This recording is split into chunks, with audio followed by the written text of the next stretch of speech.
The dust lifted in the dry Arizona wind as investigators paused at the shallow, sun-hardened depression, sensing that what lay beneath would rupture the quiet desert silence and reopen a forgotten year. Even before the first brush swept sand aside, dread settled heavier than heat on their backs' unspoken pressure. If you like stories like this, make sure to subscribe and like the video. In the parched outskirts north of Tucson, the unearthed remains would soon be cataloged as Jane Doe for nearly 2 decades, a silent occupant of the county's cold archives. The discovery in 1983 was not the result of a targeted search, but a rancher's report of disturbed soil, coyote tracks, and a faint, unnatural geometry beneath the mesquite roots. The sheriff's office, understaffed and accustomed to migrants and transient disappearances, responded with procedural caution, photographing the site, mapping sun angles, and knotting tire ruts eroded by wind. Under the tan layers of desert fill, the bones were intact enough to suggest deliberate placement rather than careless concealment. What investigators saw in that first assessment was not horror but absence. No purse, no clothing fibers, no trace labeling her life, only the stark anonymity of skeletal form in a landscape that erases memory faster than rain evaporates. A forensic anthropologist from the University of Arizona arrived within days, measuring femur length, estimating age, and noting the resilience of dental enamel against decades of sand abrasion. She determined the woman had been young, between 20 and 24, with no clear indicators of childbirth or major bone trauma. The wisdom teeth pattern, clavicle fusion stage, and pelvic characteristics guided them toward a narrow demographic that would, in theory, simplify the missing persons match. Yet the 1983 county records, handwritten in fragile binder pages, did not provide the clarity investigators hoped for. Names of young women who vanished in the late 70s and early 80s were scattered across jurisdictions. Some hitchhikers, some students who left dorms for summer travel and never returned, some runaways whose families had stopped answering calls from police months after their disappearances. Without DNA databases, without shared digital systems, investigators relied on dental chart comparisons mailed in manila envelopes, hopping for a match that never arrived. The case's initial momentum stalled by winter of 1983, when the desert's night chill replaced the bitter sun, and the media shifted toward more immediate crises. Local newspapers printed brief columns about an unidentified young woman, estimated date of death uncertain, no evidence of violent cause beyond the stark fact of death itself. Forensic testing showed no bullet impacts, no blade scoring, no defensive fractures. The bones spoke only through placement, through the careful, intentional burial that implied the perpetrator either cared or feared discovery enough to shape a grave with measured depth. Detectives speculated privately about acquaintance involvement, the quiet disposal away from paved roads, the absence of clothing that indicated either ritual removal or simple decay. Each theory dissolved under the weight of insufficient evidence. Across the years that followed, archivists filed her under numeric designation rather than name, shifting her storage box as the department remodeled. In 1991, the bones were re-examined, and a forensic odontologist noted unique dental work, a molar filled with a composite rarely used in Arizona but common in northern states during the late 1970s. They reached out to Montana, Idaho, and Washington dental boards, requesting long-shot cross-references. The responses returned in uneven intervals, none offering the closure investigators needed. While Tucson expanded outward, building shopping centers near the once remote locus of discovery, the young woman's identity remained tied to sterile lab notes and yellowing Polaroids of desert soil. By the early 2000s, advances in DNA sequencing offered renewed promise. The remains were temporarily transferred to a modern facility, where degraded bone fragments were cautiously cleaned, drilled, and analyzed for mitochondrial DNA. The genetic code, though incomplete, was viable enough to enter emerging databases. In 2006, the profile was submitted to a newly coordinated national missing persons network, yet matches were sparse, limited by the fact that many missing individuals from the era lacked family reference samples. Still, the digitization of records altered the potential trajectory of the case, linking county clerk logs, DMV archives, and college enrollment rosters that once existed in isolation. As the information age accelerated, advances reached even the quieter corners of Pima County's cold case unit. In 2015, the bones, once again prioritized, underwent forensic isotope testing, tracing oxygen signatures to determine regional water intake patterns from the woman's upbringing. Results indicated a Midwestern origin, distancing her from Tucson's local missing persons. Investigators narrowed focus to university students who migrated seasonally or temporarily to Arizona, drawn by the Sonoran climate, the art scene, or cross-state travel. Eventually, one profile surfaced from decades-old flyers. A 22-year-old journalism student from Illinois named Rebecca Hale, last contacted in spring of 1982. Hale had boarded a bus to explore the Southwest after exams, intending to interview environmental activists for an independent project. Her postcards home ceased abruptly after she reached Albuquerque. Her family filed a report in Illinois, but jurisdictional gaps prevented meaningful follow-up. With Hale's name, investigators retrieved sealed Illinois records, including dental charts and fingerprint cards from her college employment office. Although fingerprints could not be recovered from skeletal remains, the dental comparison finally aligned.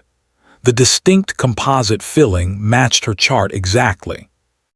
In 2017, Tucson authorities formally identified the desert remains as those of Rebecca Hale, aged 22 at death, a young woman whose academic notes and photography rolls remained archived in her family's basement, untouched relics of a life interrupted. The identification, while significant, reopened the investigative question long buried by desert sand: how Hale died and who placed her in that measured grave beyond Tucson's paved reach. Detectives reconstructed her route through bus schedules, hotel receipts, and a half-preserved journal her parents shared. Her last noted interview attempt concerned a reclusive ranch owner known for disputes over water rights and land conservation. That ranch sat within 10 miles of the discovery site, on land rarely traveled except by ranch hands and surveyors. Weathered county maps confirmed an old access road, one matching faded tire ruts documented in 1983. Investigators revisited the ranch, now owned by the son of the original proprietor. The man maintained meticulous archives of land leases and visitor logs dating back to 1979. Hale's name did not appear, yet a receipt for a short-term stay dated May 1982 listed an unnamed female journalist. The handwriting resembled the elder rancher's, who had died in 1998, leaving behind no direct testimony. Neighbors recalled the elder man as stern, solitary, inflexible about trespassing. Still, no witness recalled any criminal behavior. Detectives combed through property line disputes, tax records, and a 1984 sealed harassment complaint filed by a seasonal worker, hinting at an environment difficult for outsiders. Despite the suspicion, no definitive link tied the elder rancher to Hale's disappearance. The burial itself suggested limited panic, an act carried out with calm procedural intent. Soil analysis from 2018 detected traces of specialized canvas fibers, possibly from a tent or equipment bag. It implied Hale may have camped on the property willingly, pursuing her environmental story, unaware that isolation can become vulnerability in open desert terrain. The autopsy reports, though limited, noted no catastrophic skeletal injuries, returning investigators to theories of heat stroke, dehydration, or misadventure. Yet the organized burial complicated any accidental narrative. The renewed inquiry drew attention to another name buried in archives, a drifter who worked on multiple ranches during the summer of 1982, a man with trespass citations in Nevada and Colorado, known for offering rides to hikers and travelers. His personnel records listed him as Milo Trent, age 28 at the time, with a history of intermittent labor and a quiet departure from Tucson 1 month after Hale disappeared. When contacted in 2019, Trent, now living in Oregon, consented to a recorded interview. He recalled meeting a young woman with a camera near a remote trailhead, offering her water and directions to a shaded wash. He claimed they parted amicably, and he traveled north days later for seasonal logging work. His statements, though bland, held factual consistencies with bus schedules and road conditions of that week. No physical evidence tied Trent to Hale, but the circumstantial lines converged. Proximity, timing, and the nature of Hale's journey fractured by isolation. Yet the burial indicated someone with land knowledge, a person comfortable excavating in arid soil without drawing attention. That pointed more strongly to the late rancher than to Trent, whose itinerant lifestyle lacked rooted territorial patterns.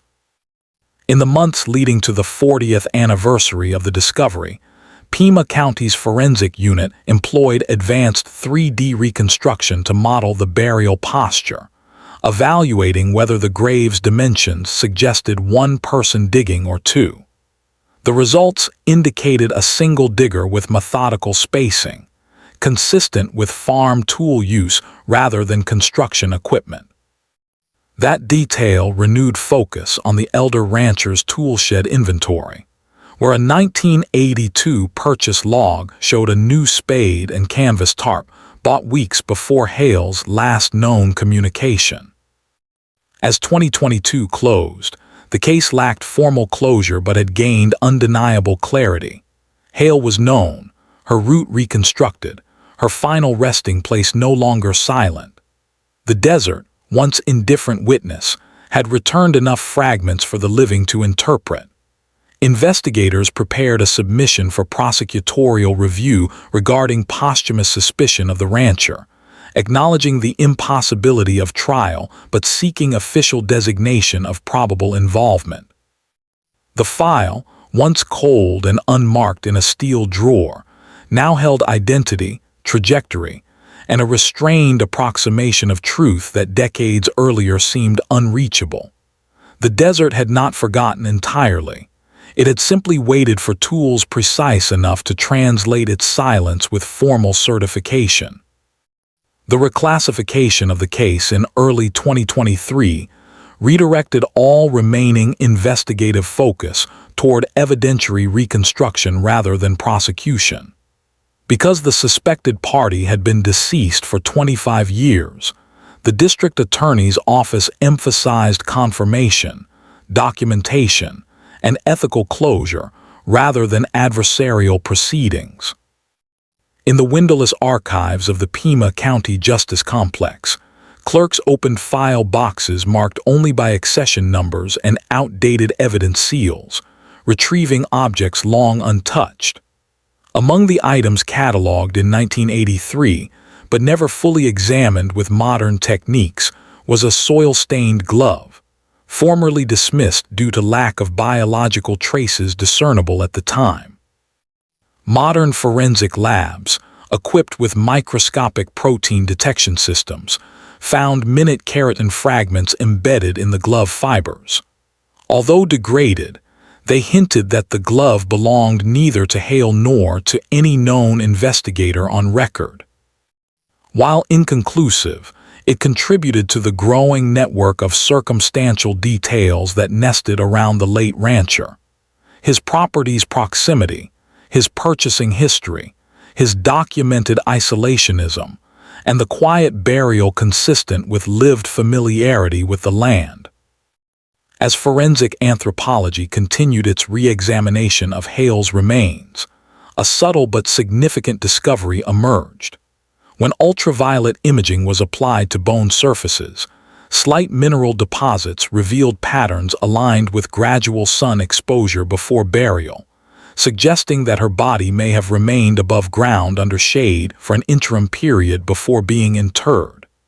This supported the theory that the death was not an impulsive act requiring immediate concealment.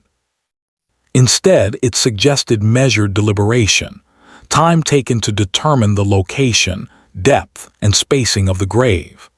If the death had been accidental, the subsequent burial demonstrated an awareness of accountability, a desire to control narrative and memory rather than to summon assistance. The Hale family received news of the identification and investigative progress in a private briefing in 2023. They declined televised interviews and public commentary, choosing to preserve what remained of their daughter's historical record without conversion into spectacle. Their chief request concerned the recovery and return of her personal items, including the camera she was last known to have carried. That camera, despite trace mentions in notes from 1982, was never recovered. Investigators hypothesized it may have remained on the ranch, discarded or salvaged for parts, but no evidence surfaced. The absence of the camera, if anything, reinforced the interpretation that her final days involved documentation beyond journalism, perhaps environmental interest, perhaps topography, perhaps simple curiosity driven by desert solitude.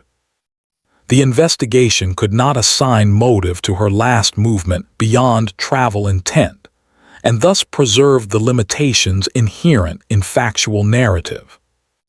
Hot Tucson summers passed, and each reanalysis yielded fragments significant not for drama, but for clarity. The isotopic signatures from Hale's teeth, combined with the newly run database comparisons, allowed genealogical experts to confirm her Midwestern childhood with advanced precision, narrowing her developmental water exposure to a corridor between Chicago and western Illinois.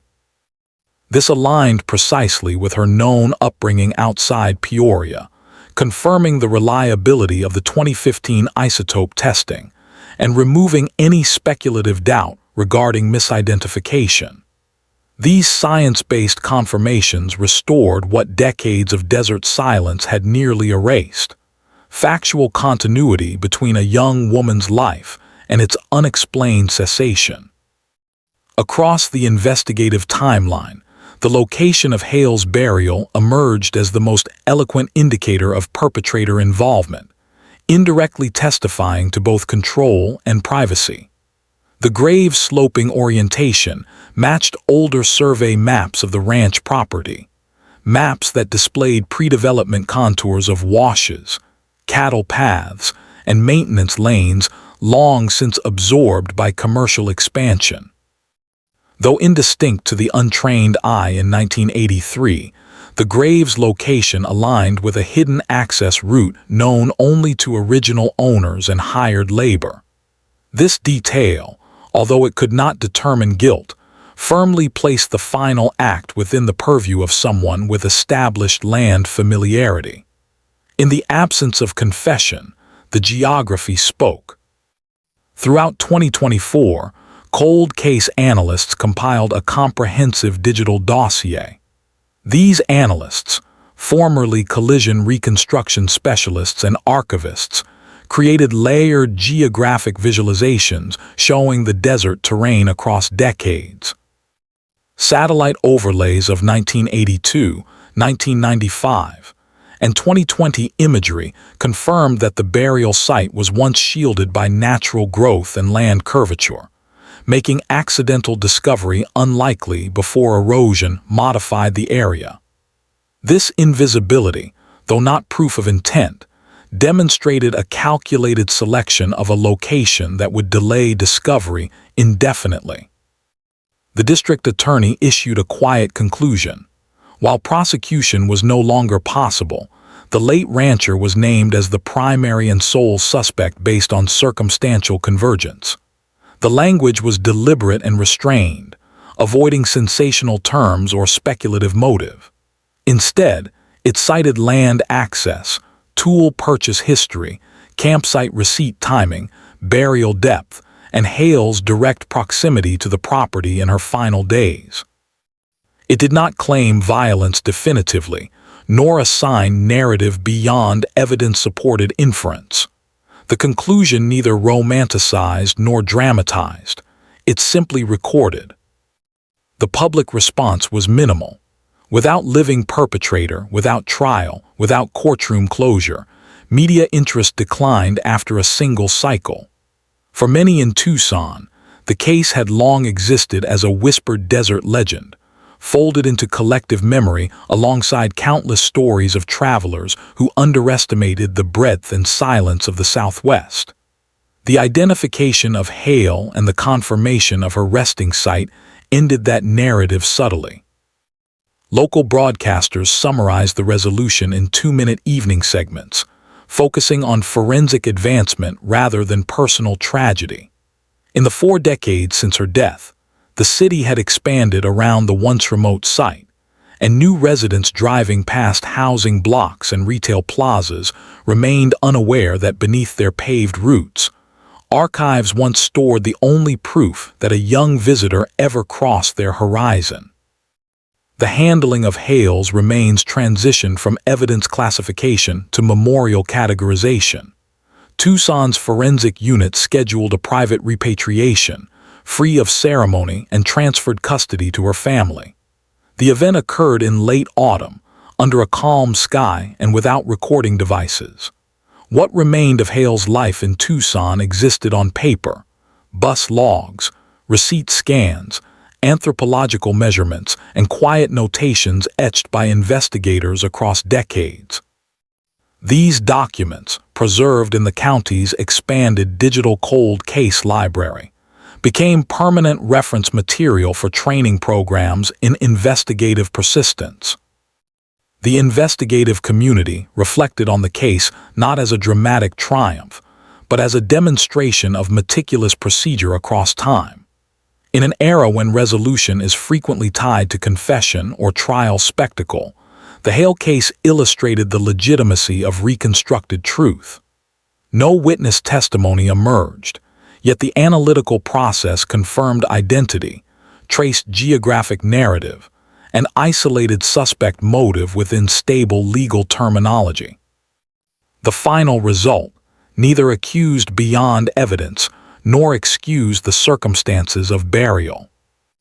Hale's name, once absent from the dusty 1983 ledger, appeared in updated death registry records, replacing the non-identifying index number. Her age at death, 22, documented formally at last, corrected the silence that 40 years of desert weathering imposed. The geographic coordinates of her discovery, once confidential, became footnote data accessible to researchers studying historical missing persons cases in arid regions. The burial itself, remarkable only for its restraint and quiet exactness, entered forensic literature as an example of deliberate interment without accompanying trauma markers. In closing summaries, analysts cited the unusual blend of isolation, land familiarity, and measured concealment as culturally reflective of rural frontier holdovers stretching into the 20th century. The case affirmed that not all violent deaths present evident trauma, and not all disappearances involve pursuit, flight, or witness.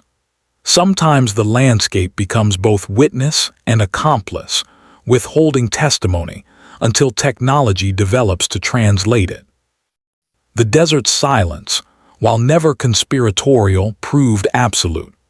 Only persistent record linkage, scientific reinterpretation, and careful archival maintenance created the path to Hale's identification.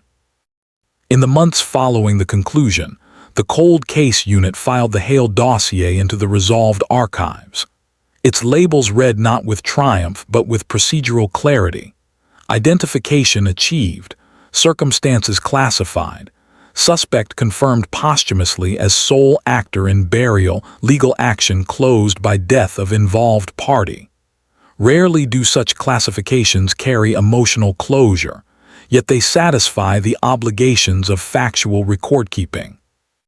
For Hale's family, the confirmation meant an end to inquiry rather than revival of loss. Her mother, in a letter filed privately in the case record, expressed gratitude for the absence of spectacle and for the quiet nature of the resolution. The letter requested no further updates and asked that Hale's name be preserved only in accuracy, not narrative expansion. The Arizona desert, unchanged in its elemental indifference, retained no imprint of the investigation after the final paperwork was stored.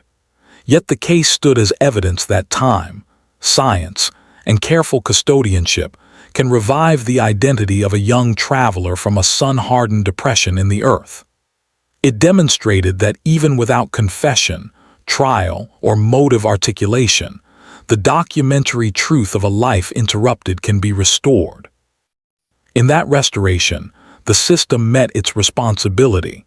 In that closure, the desert's long-held silence finally released its single, necessary answer. The period following official closure did not dismiss the investigative obligations that persisted in documentation, preservation, and quiet evaluation of remaining fragments. The Tucson Cold Case Division, aware that solved status did not eliminate academic interest, transferred the Hale file to a controlled research archive in partnership with anthropological departments across Arizona.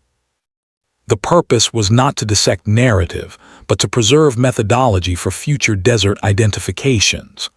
Without interview circuits or courtroom summaries, the silence around her story became deliberate. Hale's presence in the record was now factual, defined by verifiable markers rather than absence. Her identity, once dust-dimmed, returned not through dramatic revelation, but through layers of recorded examination that never strayed beyond procedural confines. This kind of resolution rarely drew attention, yet it represented a rare alignment between what science could recover and what the desert had allowed to remain. As the months progressed, archivists finalized digital backups of soil reports, isotope readings, photographic burial reconstructions, and geographic overlays. These files, once singular and fragile on paper, existed now in redundant systems designed to outlast fluctuations in institutional leadership, budget reductions, and public interest cycles. Hale's reconstructed path through Tucson bus lines, access roads, and ranch perimeters offered a model for other cases involving remote landscape disappearance.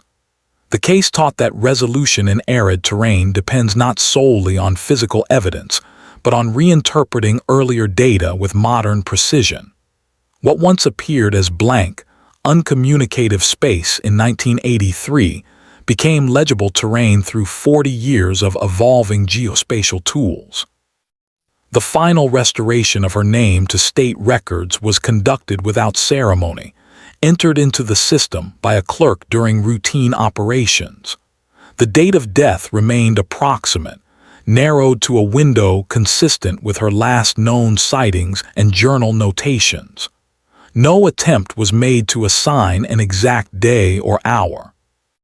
The case avoided conjecture even at the closing entry, acknowledging that desert weather patterns, scavenger timelines, and exposure intervals could not be reverse-engineered into specific chronology. Forensic restraint defined the resolution more strongly than any single fact. Though the state chose not to issue a public memorial, a quiet plaque was requested by her family for placement at a small cemetery in Illinois. The travel of her remains from Tucson to the Midwest marked the only formal movement she would make after decades in unknown ground. The interment was private, echoing the tone of the entire investigation. No broadcast, no dramatization, no interviews. The family's insistence on privacy was noted respectfully by authorities, who refrained from public statements beyond acknowledging identification. The minimal attention reflected an understanding that some cold cases achieve closure not through narrative restoration, but through factual confirmation alone. The unresolved element of motive remained archived rather than speculated. The official record did not attempt to explain why the burial occurred away from any recognized path. The absence of documented struggle, combined with intact skeletal form and controlled interment, left investigators with only evidence of aftermath, not cause. That limitation, a central feature of many desert recoveries, did not undermine identification, but underlined the boundaries of forensic interpretation. The state adhered to these limitations, declining to attach narrative intent to a case that contained no admissible statements, confessions, or behavioral testimony.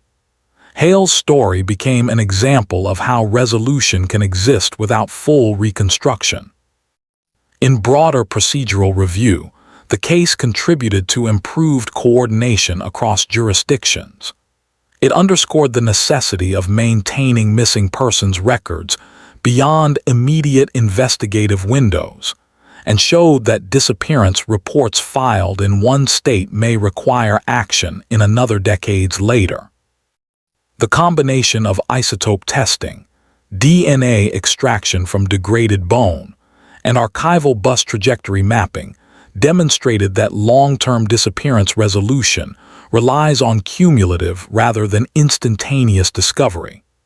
Hale's identification, achieved through iteration rather than breakthrough, reinforced confidence in systems designed to span generations rather than news cycles. The professional community responded with academic interest, citing the case in conferences dedicated to forensic anthropology and long-term cold case resolution. Presenters referenced the burial orientation, land familiarity implications, and the ethics of posthumous suspect attribution. The emphasis, consistent across disciplines, was on evidentiary convergence rather than personal speculation. The Hale case served as a reminder that truth in cold cases is often granular, reconstructed through accretion rather than revelation. That tempo, though unsuited to public expectation for narrative closure, aligned with the responsibilities of investigative science. In later internal reviews, the Cold Case Division acknowledged that without consistent data preservation from 1983 onward, identification might never have been achievable. Each piece of evidence, from the initial Polaroid site images to the handwritten ranch supply invoice, contributed meaningfully to reconstructed identity. For investigators who entered the field long after Hale's disappearance, the case became a testament to archival endurance. It demonstrated that accuracy maintained in eras of limited technology can serve future analysis when scientific tools mature. As the desert continued its seasonal cycles, erasing physical traces and renewing growth around the former burial site, the case's final chapter remained in paperwork rather than landscape. No marker was placed at the original grave location. The land, developed and reclassified over decades, no longer resembled its 1982 structure. Commercial zoning maps replaced cattle trail spans, and residential blocks edged into former open field. Memory of the exact burial position existed only in coordinate logs preserved by the county. The anonymity of that ground mirrored the anonymity Hale had endured in archival drawers. Now, both belonged to record-keeping rather than physical memory. Long after official closure, investigators occasionally cited the Hale case during onboarding sessions for new forensic staff. Its importance lay in sustaining diligence even when immediate relevance seemed absent. Hale, unknown for decades, eventually received identification not because a witness surfaced or a confession arrived, but because the system never discarded her file. That continuity, maintained through staff turnover and shifting investigative priorities, resulted in the modest but complete outcome: a name restored, a file resolved, and a family able to conclude without spectacle. In the end, the desert did not surrender an explanation, only identity. That was enough. Hale's presence in Tucson's archival network transformed from numeric index to confirmed individual. Her life, documented now to its terminus, entered quiet permanence within state records. The case, devoid of theatrics, remained significant precisely for its restraint. It proved that forensic investigation can honor the boundaries of what cannot be known while accomplishing what must be known. The final result was a name reclaimed from erasure and a case transferred from active pursuit to historical certainty, preserved not for retelling but for recognition. In that austere conclusion, the work of 40 years met its obligation, and the desert's long silence at last was responsibly answered.